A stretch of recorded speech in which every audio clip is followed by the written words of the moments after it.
Uncle Tom's Cabin by Harriet Beecher Stowe. Chapter 3.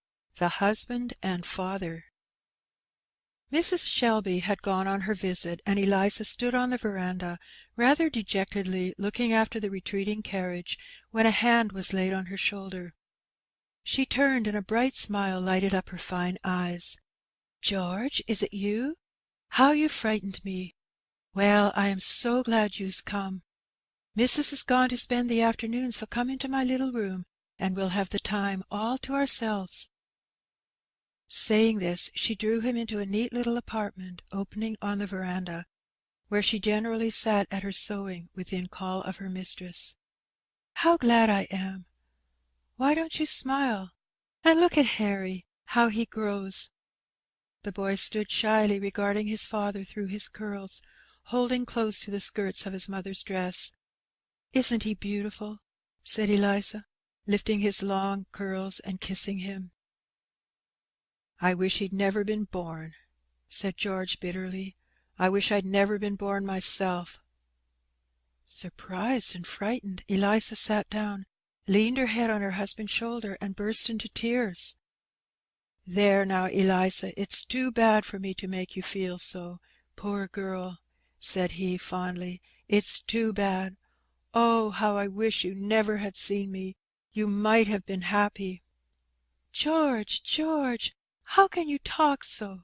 What dreadful thing has happened, or is going to happen? I'm sure we've been very happy till lately." "So we have, dear," said George. Then, drawing his child on his knee, he gazed intently on his glorious dark eyes, and passed his hands through his long curls. "Just like you, Eliza, and you are the handsomest woman I ever saw, and the best one I ever wish to see, but oh, I wish I'd never seen you, nor you me." "Oh, George, how can you?" "Yes, Eliza, it's all misery, misery, misery. My life is bitter as wormwood, the very life is burning out of me. I'm a poor, miserable, forlorn drudge, and I shall only drag you down with me, that's all. What's the use of our trying to do anything, trying to know anything, trying to be anything? What's the use of living? I wish I was dead." "Oh, now, dear George, that is really wicked. I know how you feel about losing your place in the factory, and you have a hard master, but pray be patient, and perhaps something—" "Patient!" said he, interrupting her. "Haven't I been patient? Did I say a word when he came and took me away, for no earthly reason, from the place where every one was kind to me? I'd paid him truly every cent of my earnings, and they all say I worked well." "Well, it is dreadful," said Eliza, "but after all, he is your master, you know." "My master! And who made him my master? That's what I think of. What right has he to me? I'm a man as much as he is. I'm a better man than he is. I know more about business than he does. I am a better manager than he is. I can read better than he can. I can write a better hand, and I've learned it all myself, and no thanks to him. I've learned it in spite of him. And now, what right has he to make a dray horse of me, to take me from things I can do, and do better than he can, and put me to work that any horse can do? He tries to do it. He says he'll bring me down and humble me, and he puts me to just the hardest, meanest, and dirtiest work on purpose." "Oh, George, George, you frighten me. Why, I never heard you talk so. I'm afraid you'll do something dreadful.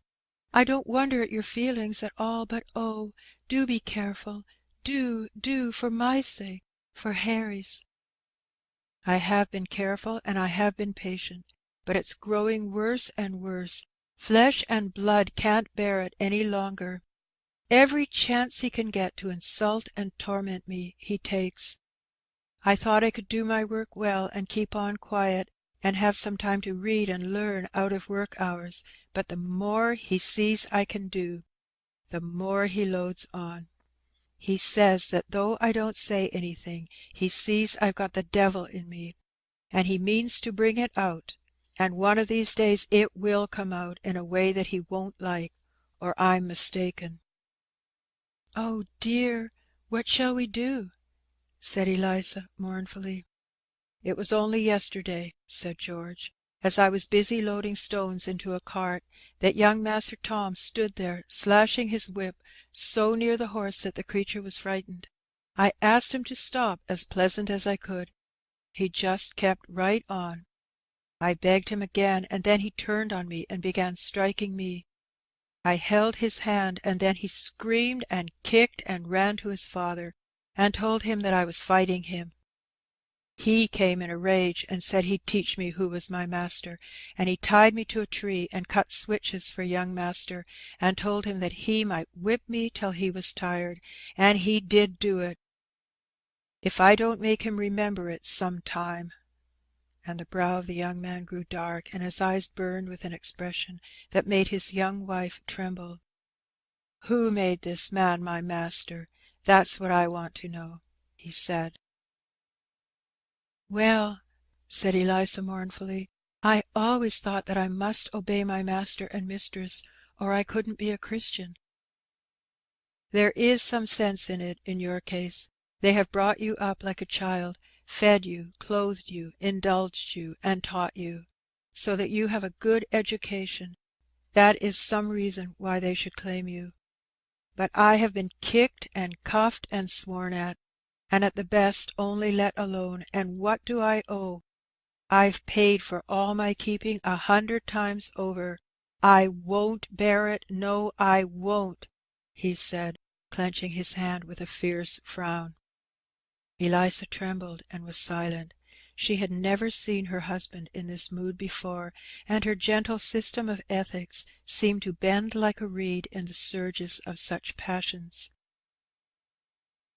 "You know poor little Carlo that you gave me?" added George. "The creature has been about all the comfort that I've had. He has slept with me nights, and followed me around days, and kind o' looked at me as if he understood how I felt.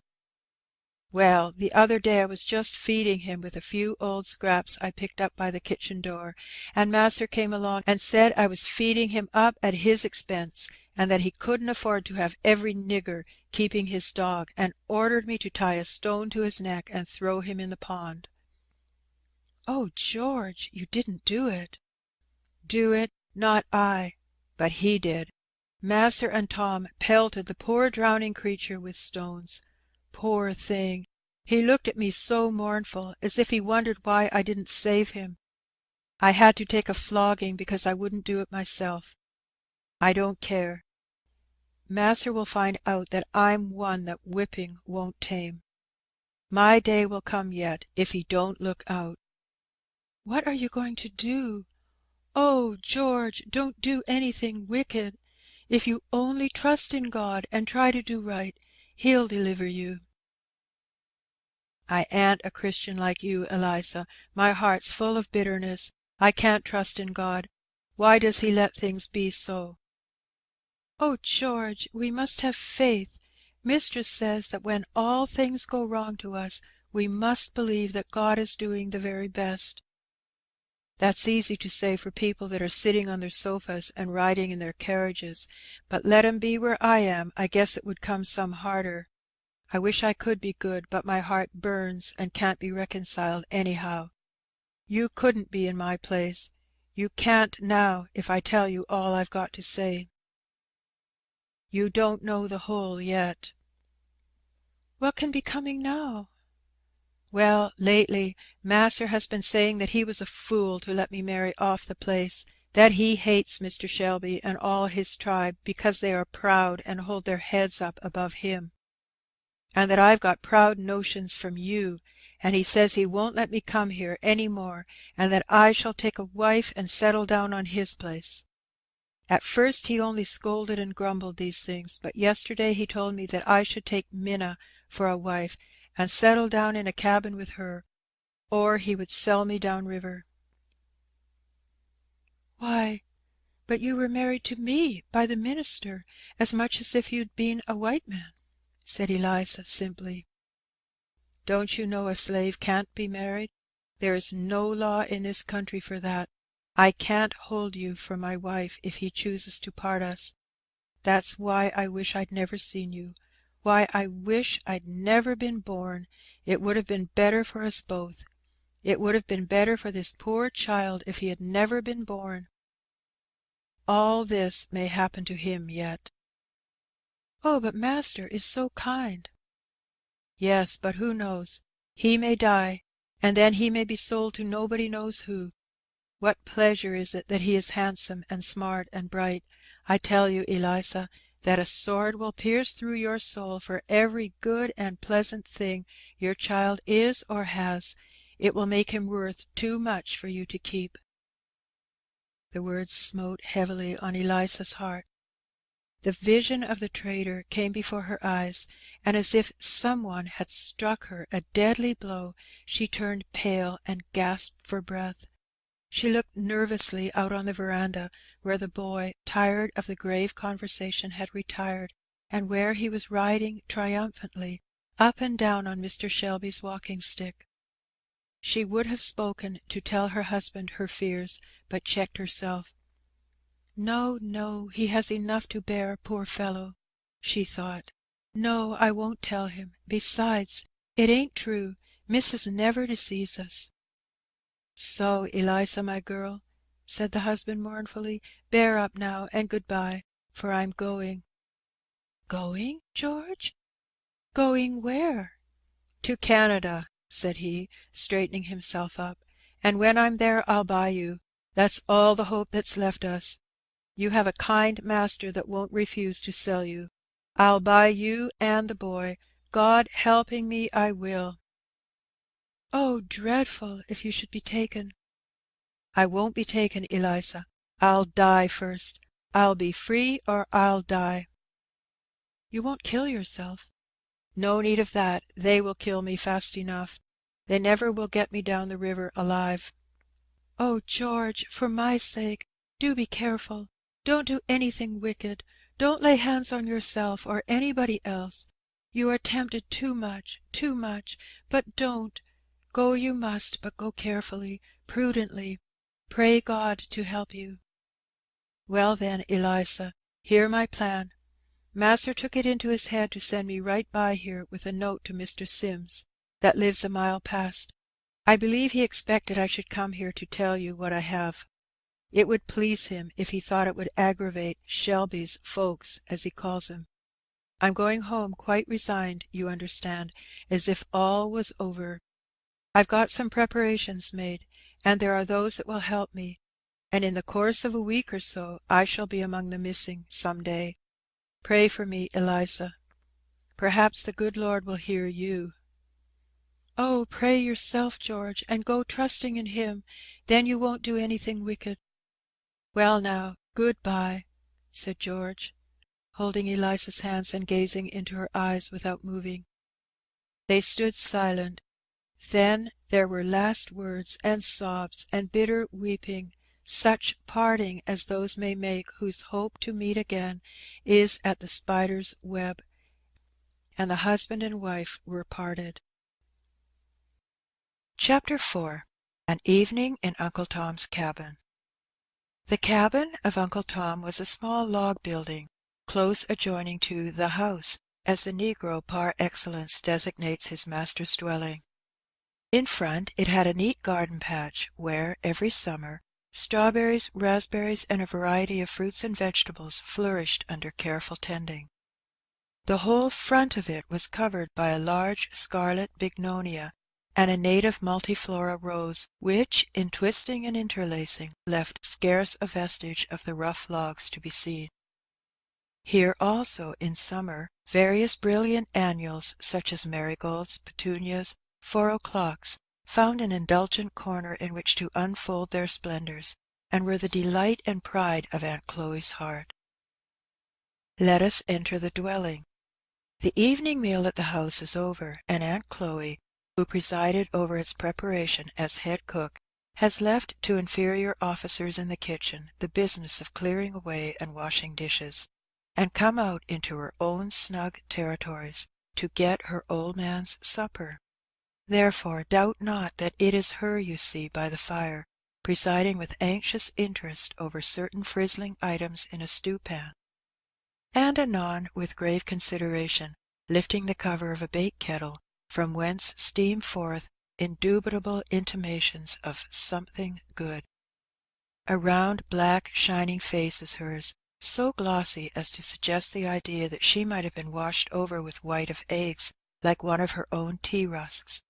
Her whole plump countenance beams with satisfaction and contentment from under her well-starched checked turban, bearing on it, however, if we must confess it, a little of that tinge of self-consciousness which becomes the first cook of the neighbourhood, as Aunt Chloe was universally held and acknowledged to be. A cook she certainly was in the very bone and centre of her soul. Not a chicken or turkey or duck in the barnyard but looked grave when they saw her approaching, and seemed evidently to be reflecting on their latter end.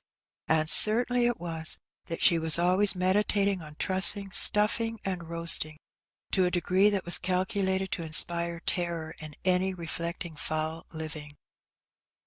Her corn cake, in all its varieties of hoe cake, dodgers, muffins, and other species too numerous to mention, was a sublime mystery to all less practised compounders, and she would shake her fat sides with honest pride and merriment as she would narrate the fruitless efforts that one and another of her compeers had made to attain to her elevation. The arrival of company at the house, the arranging of dinners and suppers in style, awoke all the energies of her soul, and no sight was more welcome to her than a pile of travelling trunks launched on the verandah, for then she foresaw fresh efforts and fresh triumphs. Just at present, however, Aunt Chloe is looking into the bake pan, in which congenial operation we shall leave her till we finish our picture of the cottage. In one corner of it stood a bed, covered neatly with a snowy spread, and by the side of it was a piece of carpeting of some considerable size. On this piece of carpeting Aunt Chloe took her stand, as being decidedly in the upper walks of life, and it and the bed by which it lay, and the whole corner, in fact, were treated with distinguished consideration, and made, so far as possible, sacred from the marauding inroads and desecrations of little folks. In fact, that corner was the drawing-room of the establishment. In the other corner was a bed of much humbler pretensions, and evidently designed for use. The wall over the fireplace was adorned with some very brilliant scriptural prints, and a portrait of General Washington, drawn and coloured in a manner which would certainly have astounded that hero if ever he happened to meet with his like. On a rough bench in the corner a couple of woolly-headed boys, with glistening black eyes and fat shining cheeks, were busy in superintending the first walking operations of the baby, which, as is usually the case, consisted in getting up on its feet, balancing a moment, and then tumbling down, each successive failure being violently cheered as something decidedly clever. A table, somewhat rheumatic in its limbs, was drawn out in front of the fire and covered with a cloth, displaying cups and saucers of a decidedly brilliant pattern, with other symptoms of an approaching meal. At this table was seated Uncle Tom, Mr. Shelby's best hand, who, as he is to be the hero of our story, we must daguerreotype for our readers. He was a large, broad-chested, powerfully made man, of a full, glossy black, and a face whose truly African features were characterized by an expression of grave and steady good sense, united with much kindliness and benevolence. There was something about his whole air, self-respecting and dignified, yet united with a confiding and humble simplicity. He was very busily intent at this moment on a slate lying before him, on which he was carefully and slowly endeavouring to accomplish a copy of some letters, in which operation he was overlooked by young Mas'r George, a smart, bright boy of 13, who appeared fully to realize the dignity of his position as instructor. Not that way, Uncle Tom, not that way," said he briskly, as Uncle Tom laboriously brought up the tail of his G the wrong side out. "That makes a Q, you see." "Law sakes, now, does it?" said Uncle Tom, looking with a respectful, admiring air, as his young teacher flourishingly scrawled Q's and G's innumerable for his edification, and then, taking the pencil in his big heavy fingers, he patiently recommenced. "How easy white folks allus does things," said Aunt Chloe, pausing while she was greasing a griddle with a scrap of bacon on her fork, and regarding young Master George with pride. "The way he can write now, and read too, and then to come out here evenings and read his lessons to us. It's mighty interestin'." "But, Aunt Chloe, I'm getting mighty hungry," said George. "Isn't that cake in the skillet almost done?" "Mos' done, Massa George," said Aunt Chloe, lifting the lid and peeping in. "Browning beautiful, a real lovely brown. Ah, let me alone for dat." "Missus let Sally try to make some cake t'other day, just to larn her," she said. "Oh, go 'way, missus," said I. "It really hurts my feelin's now to see good vittles spilt dat 'ere way. Cake riz all to one side, no shape at all, no more than my shoe. Go 'way." And with this final expression of contempt for Sally's greenness, Aunt Chloe whipped the cover off the bake kettle, and disclosed to view a neatly baked pound cake, of which no city confectioner need to have been ashamed. This being evidently the central point of the entertainment, Aunt Chloe began now to bustle about earnestly in the supper department. "Here, you, Mose and Pete, get out de way, you niggers. Polly, honey, mammy'll give her baby somefin by and by. Now, Mass George, you just take off dem books and set down now with my old man, and I'll take up de sausages, and have de first griddle full of cakes on your plates in less dan no time." "They wanted me to come to supper in the house," said George, "but I knew what was what too well for that, Aunt Chloe."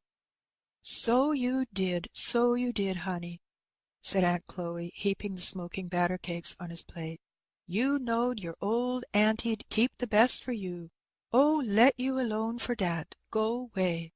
And with that auntie gave George a nudge with her finger, designed to be immensely facetious, and turned again to her griddle with great briskness. "Now for the cake," said Master George, when the activity of the griddle department had somewhat subsided. And with that the youngster flourished a large knife over the article in question. "Law bless you, Massa George," said Aunt Chloe with earnestness, catching his arm, "you wouldn't be cutting it with dat 'ere great heavy knife? Smash all down, spile all de pretty rise of it. Here, I've got a thin old knife I keeps sharp a purpose. Dere now, see, comes apart light as a feather. Now eat away, you won't get anything to beat dat 'ere." "Tom Lincoln says," said George, speaking with his mouth full, "that their Jinny is a better cook than you." "Dem Lincolns ain't much count, no way," said Aunt Chloe contemptuously. "I mean, set alongside our folks, they's 'spectable folks enough in a kinder plain way, but as to gettin' up anything in style, they don't begin to have a notion on it. Set Massa Lincoln now alongside Massa Shelby, good Lord! And Mrs. Lincoln, can she kinder sweep it into a room like my missus, so kinder splendid, yer know? Oh, go 'way! Don't tell me nothin' of dem Lincolns." And Aunt Chloe tossed her head as one who hoped she did know something of the world. "Well, though, I've heard you say," said George, "that Jinny was a pretty fair cook." "So I did," said Aunt Chloe. "I may say dat. Good, plain, common cookin' Jinny'll do. Make a good pone of bread, bile her taters fair, her corn cakes isn't extra, not extra now, Jinny's corn cakes isn't, but then, they's fair, but, Lor', come to de higher branches, and what can she do? Why, she makes pies, sartin she does. but what kinder crust? Can she make your real flecky paste, as melts in your mouth and lies all up like a puff? Now, I went over there when Miss Mary was gwine to be married, and Jinny she just showed me de weddin' pies. Jinny and I is good friends, you know. I never said nothin', but go 'long, Mass George. Why, I shouldn't sleep a wink for a week if I had a batch of pies like dem air. Why, dey wain't no count 'tall." "I suppose Jinny thought they were ever so nice," said George. "Thought so, didn't she? There she was, showin' 'em as innocent. You see, it's just here Jinny don't know. Lor, the family ain't nothing. She can't be 'spected to know. 'Tain't no fault of 'em. Ah, Master George, you doesn't know half your privileges in your family and bringing up." Here Aunt Chloe sighed and rolled up her eyes with emotion. "I'm sure, Aunt Chloe, I understand my pie and pudding privileges," said George. "Ask Tom Lincoln if I don't crow over him every time I meet him." Aunt Chloe sat back in her chair and indulged in a hearty guffaw of laughter at this witticism of young Masser's, laughing till the tears rolled down her black shining cheeks, and varying the exercise with playfully slapping and poking Mass Georgy, and telling him to go away, and that he was a case, that he was fit to kill her, and that he sartin would kill her one of these days, and between each of these sanguinary predictions going off into a laugh each longer and stronger than the other, till George really began to think that he was a very dangerously witty fellow, and that it became him to be careful how he talked as funny as he could. "And so ye telled Tom, did ye? Oh, Lor! What young uns will be up there! Ye crowed over Tom? Oh, Lor, Mass George, if ye wouldn't make a hornbug laugh." "Yes," said George, "I says to him, 'Tom, you ought to see some of Aunt Chloe's pies. They're the right sort,' says I." "Pity now Tom couldn't," said Aunt Chloe, on whose benevolent heart the idea of Tom's benighted condition seemed to make a strong impression. "Ye oughter just ask him here to dinner some o' these days, Master George," she added. "It would look quite pretty of ye.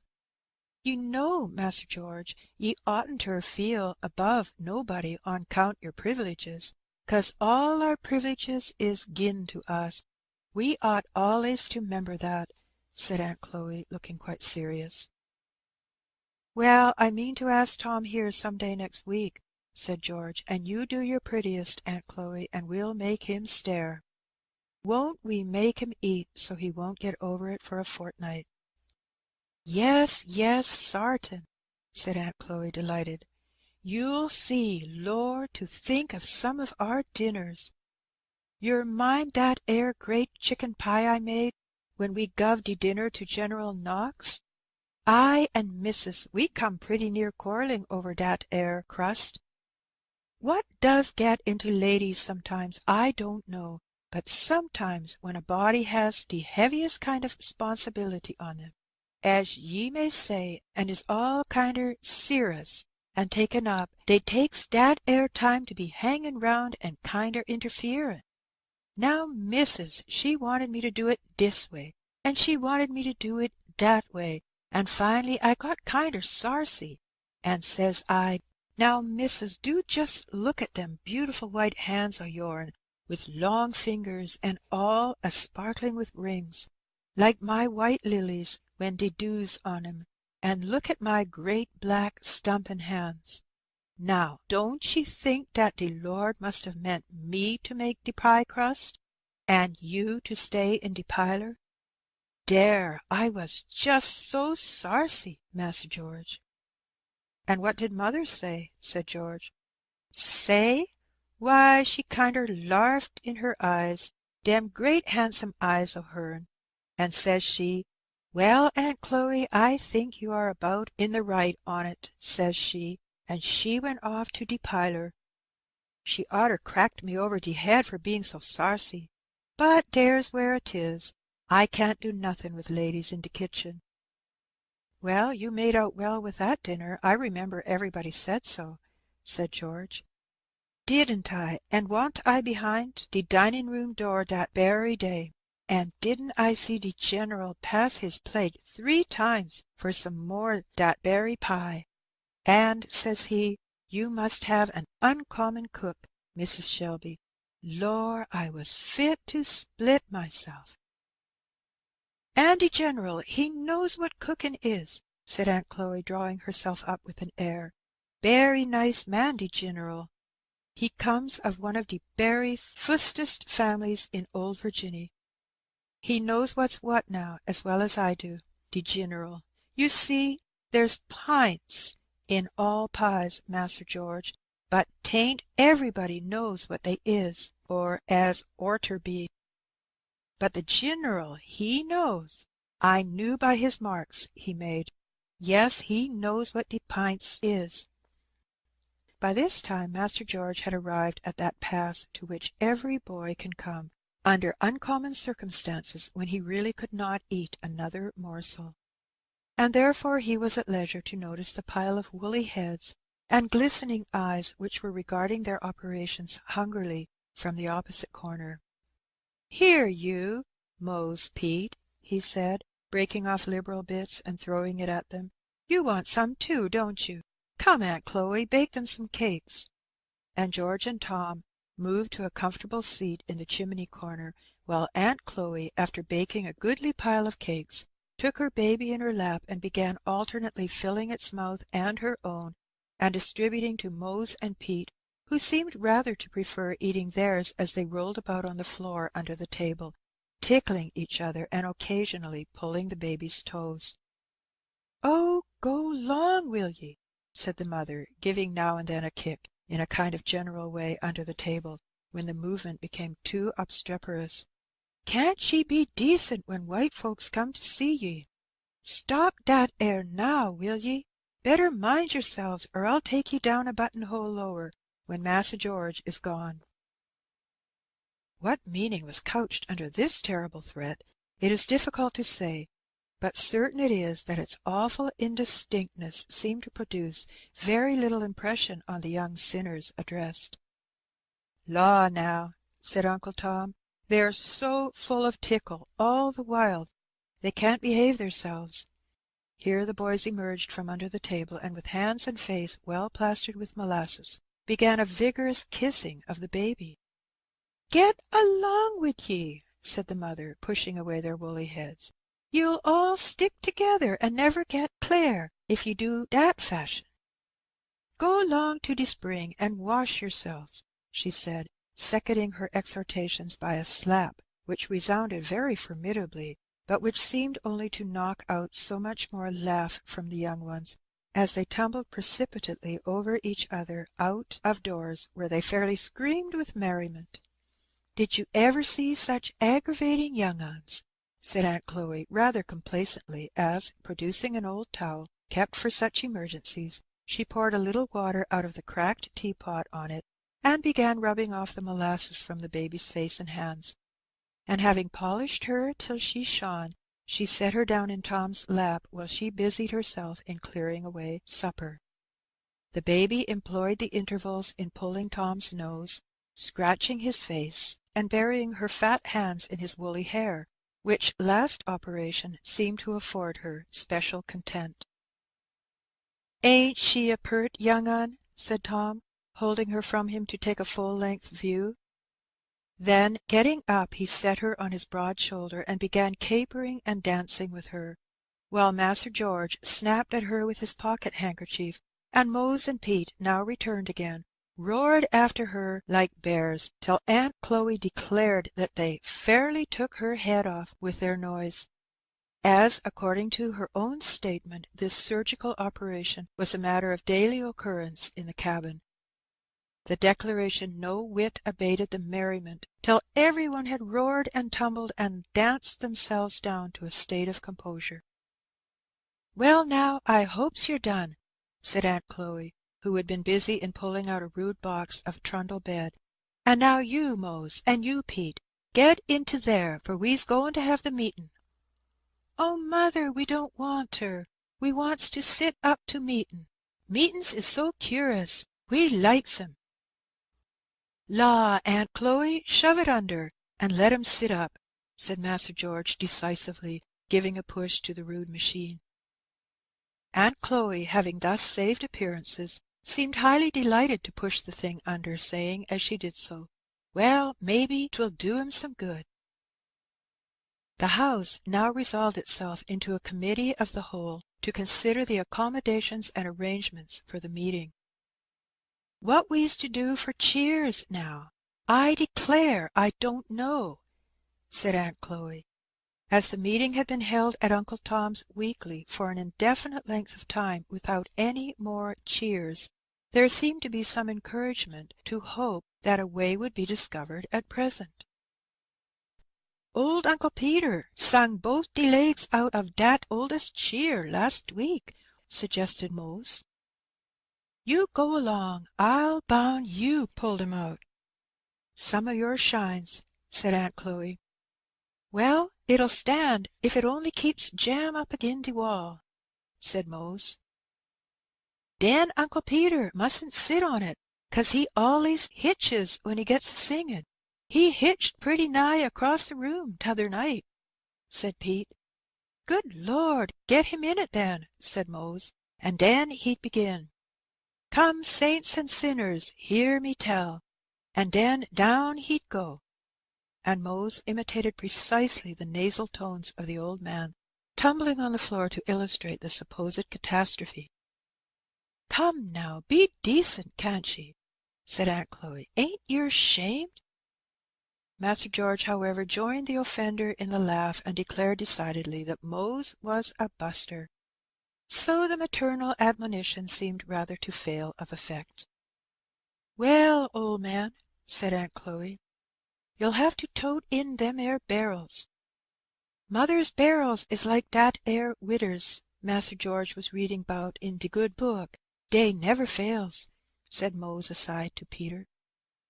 "I'm sure one of 'em caved in last week," said Pete, "and let 'em all down in de middle of de singing. Dat 'ere was failin', warn't it?"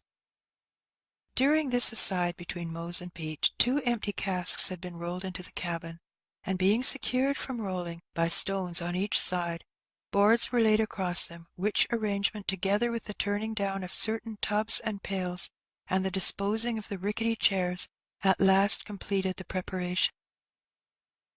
"Massa George is such a beautiful reader now, I know he'll stay to read for us," said Aunt Chloe. "'Pears like 'twill be so much more interestin'." George very readily consented, for your boy is always ready for anything that makes him of importance. The room was soon filled with a motley assemblage, from the old grey-haired patriarch of 80 to the young girl and lad of 15. A little harmless gossip ensued on various themes, such as where old Aunt Sally got her new red head-kerchief, and how missus was a goin' to give Lizzie that spotted muslin gown when she'd got her new barège made up, and how Mas'r Shelby was thinking of buying a new sorrel colt that was going to prove an addition to the glories of the place. A few of the worshippers belonged to families hard by, who had got permission to attend, and who brought in various choice scraps of information about the sayings and doings at the house and on the place, which circulated as freely as the same sort of small change does in higher circles. After a while the singing commenced, to the evident delight of all present. Not even all the disadvantage of nasal intonation could prevent the effect of the naturally fine voices in airs at once wild and spirited. The words were sometimes the well-known and common hymns sung in the churches about, and sometimes of a wilder, more indefinite character, picked up at camp meetings. The chorus of one of them, which ran as followed, was sung with great energy and unction. "Die on the field of battle, die on the field of battle, glory in my soul." Another special favourite had oft repeated the words, "Oh, I'm going to glory, won't you come along with me? Don't you see the angels beckoning and a-calling me away? Don't you see the golden city and the everlasting day?"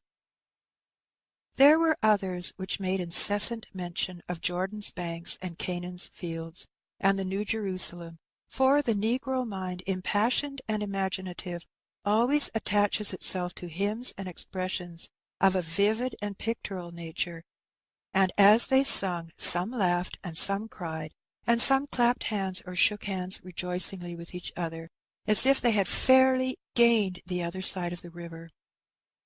Various exhortations or relations of experience followed and intermingled with the singing.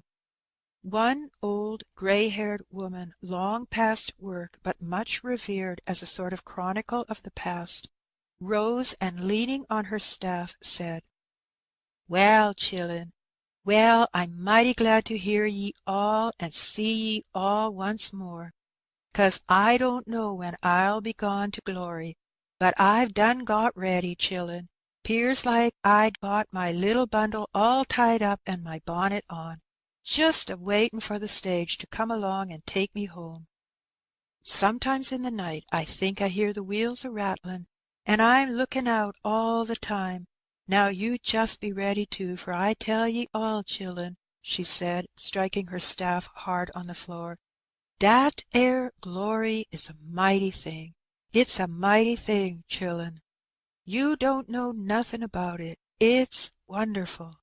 And the old creature sat down with streaming tears, as wholly overcome, while the whole circle struck up, "O Canaan, bright Canaan, I'm bound for the land of Canaan." Master George, by request, read the last chapters of Revelation, often interrupted by such exclamations as, "The sakes now, only hear that! Just think on it! Is all that a comin' sure enough?"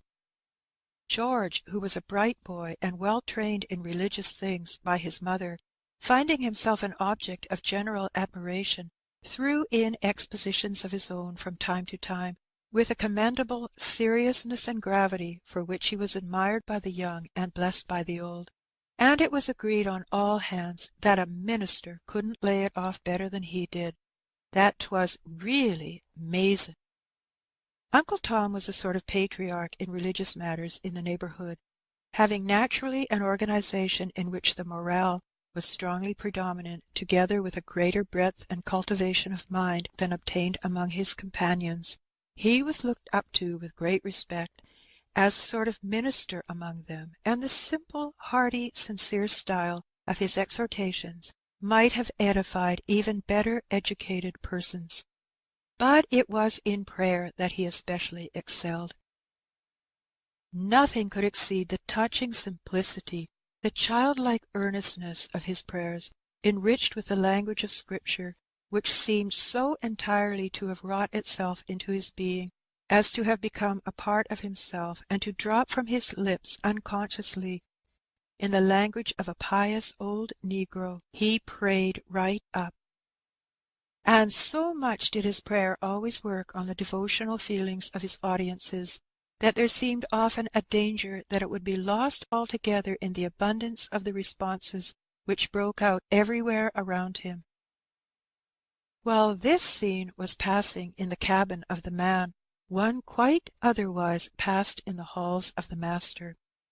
The trader and Mr. Shelby were seated together in the dining room aforenamed, at a table covered with papers and writing utensils. Mr. Shelby was busy in counting some bundles of bills, which, as they were counted, he pushed over to the trader, who counted them likewise. "All fair," said the trader, "and now for signing these yer." Mr. Shelby hastily drew the bills of sale towards him, and signed them like a man that hurries over some disagreeable business, and then pushed them over with the money. Haley produced from a well-worn valise a parchment which, after looking over it a moment, he handed to Mr. Shelby, who took it with a gesture of suppressed eagerness. "Well, now, the thing's done," said the trader, getting up. "It's done," said Mr. Shelby in a musing tone, and fetching a long breath, he repeated, "It's done." "Yer don't seem to feel much pleased with it, 'pears to me," said the trader. "Haley," said Mr. Shelby, "I hope you'll remember that you promised, on your honour, you wouldn't sell Tom without knowing what sort of hands he's going into." "Why, you've just done it, sir," said the trader. "Circumstances, you well know, obliged me," said Shelby haughtily. "Well, you know they may 'blige me too," said the trader. "Howsomever, I'll do the very best I can in gettin' Tom a good berth. As to my treatin' on him bad, you needn't be a grain afeared. If there's anything that I thank the Lord for, it is that I'm never noways cruel." After the expositions which the trader had previously given of his humane principles, Mr. Shelby did not feel particularly reassured by these declarations, but as they were the best comfort the case admitted of, he allowed the trader to depart in silence, and betook himself to a solitary cigar.